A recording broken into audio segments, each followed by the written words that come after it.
Welcome to the AFCEA Leadership Forum 5-question series. I'm Fred Francis, for 30 years a correspondent with NBC News, and now privileged to be working with AFCEA to bring you some very special guests to share with us how they became excellent leaders. We're delighted to have Lieutenant General Jeffrey Sorenson. He is the Department of the Army's Chief Information Officer. General Sorenson has a strong technical and acquisition background, which positions him well to identify and field rapidly what soldiers need to fight and win.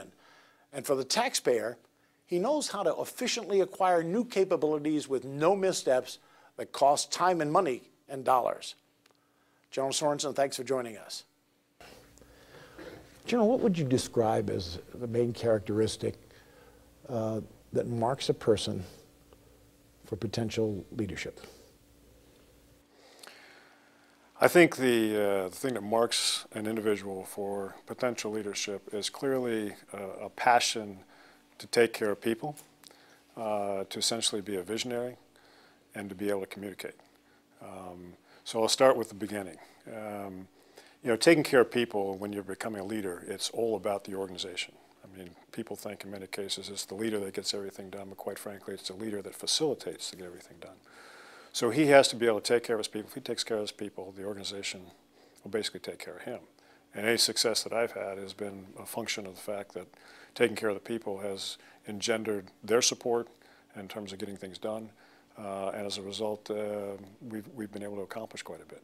The second thing is the visionary, being able to, if you will, see a strategic picture, because in many cases, the leader has to be able to see not just what's going to happen tomorrow or next week or next month, but where does the organization or where does whatever he is leading or she's leading need to be 5, 6 years from now.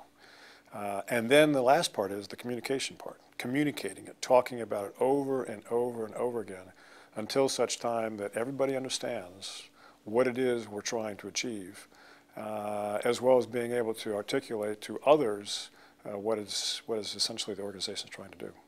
Now I can see that you being able to spot those three characteristics in a major or a colonel, someone well along in the ranks. How can you spot that in a junior officer? Well, I think you begin to see some of that with a junior officer just by the way he asks questions.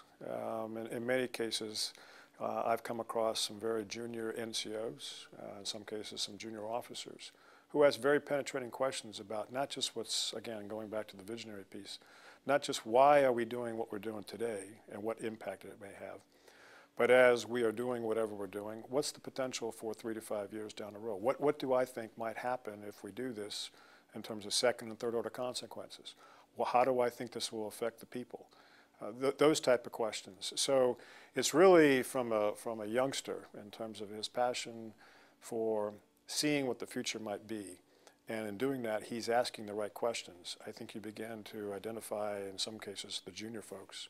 Where are those that have a potential for leadership?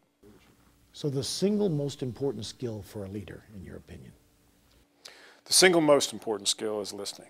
I mean, in many cases, it's listening to others and being, I kind of call it humble engagement, being able to take in a lot of information and feeling like you can essentially have a discussion with folks and have it on a peer-to-peer basis as opposed to, I'm in charge, therefore, you finally walk around like the emperor with no clothes on. And so having that engagement, asking the questions, and being able to have that facilitation back and forth, I think is important. And being the listener, I will say if there's anything too that I've had any success with is listening to the people, listening to my folks, listening to others that are external to the organization to figure out more or less what's going on, and taking all that information into, if you will, processing it, and then trying to make sense of what needs to be done. What are the indicators you look for that leadership style is working or failing? So I think whether working or failing part goes back to this conversation about being the visionary. You can set the vision and you can communicate the vision, but if you don't begin to get questions, if you will, from the folks, or if you don't begin to get engagement from the folks in terms of what you're trying to achieve, the real question is your message getting through? So I kind of look at it from the standpoint, am I leading by giving out orders, or am I leading by giving out direction, or leading by giving out vision, and everybody is silent? Because if everybody's silent, then I'm not really sure that, in fact, people are understanding what I'm saying. I mean, they're kind of giving me the head nod, yes, sir, 3 bags full. But in fact, they haven't bought in. They don't agree. And quite frankly, you know, they're the ones that you really have to be worried about, because at the end, even though you think you communicated and you think they understand, without any sort of engagement or questions, you don't even know whether or not they fully comprehend what you're trying to do.